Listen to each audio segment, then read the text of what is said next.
Hello guys, तो आइए revise करते हैं बायोलॉजिकल क्लासिफिकेशन का क्लासिफिकेशन।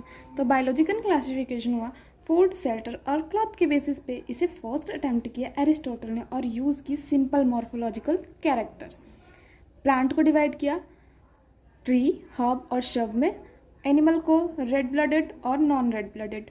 फिर आया टू किंगडम क्लासिफिकेशन जिसे दिया लिनियस ने।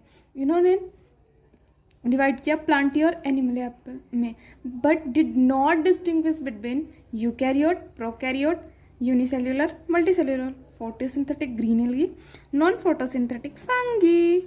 उसके बाद for a long time was found, जब इन्होंने डिवाइड ही नहीं कर पाया तो बताओ क्या होगा मॉर्फोलॉजिकल कैरेक्टर पे, तो फेल करेगा ना। फिर इन्होंने बात ही नहीं की cell structure, nature of all, mode of nutrition, habitat, method of reproduction, evolutionary relationship. फिर आए आर.एच. विटेकर 1969। इन्होंने दिया 5 kingdom classification, Monera, Protista, Fungi, Plantae और एनिमिलिया। इन्होंने यूज़ किया cell structure, body organisation, mode of nutrition, reproduction, phylogenetic relationship. Monera बड़ा था इसलिए उसे 2 डोमेन में डिवाइड किया गया। तब आया 6 किंगडम क्लासिफिकेशन। 6 kingdom classification. अब बात करते हैं प्रोटिस्टा की। तो हमारा कैरेक्टराइज हुआ किंगडम, 5 किंगडम। तो इसमें हुआ सेल टाइप पहले, तो मोनेरा का सेल टाइप था प्रोकैरियोट और बाकी Protista, Fungi, Plantae, Animalia eukaryote.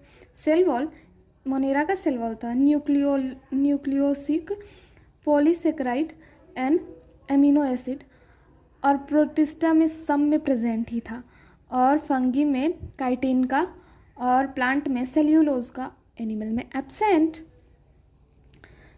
Nuclear membrane Monera में एब्सेंट, और प्रोटिस्टा, फंगी, प्लांट और एनिमल में प्रेजेंट। बॉडी ऑर्गेनाइजेशन मोनेरा का सेल्यूलर, प्रोटिस्टा का सेल्यूलर, फंगी का मल्टीसेल या लूज टिश्यू, प्लांट में टिश्यू, ऑर्गन, और एनिमल का तो सबको पता है टिश्यू, ऑर्गन और ऑर्गन सिस्टम होता है। मोड ऑफ न्यूट्रिशन की बात करें तो autotrophic Monera, autotrophic plus heterotrophic protista, और हेट्रोट्रॉपिक सेप्रोफिटिक और पैरासाइट फंगी, प्लांटी ऑटोट्रॉपिक और हेट्रोट्रॉपिक होलोजोइक या सेप्रोफिटिक एटीसी। ये था एनिमल। Thank you, bye.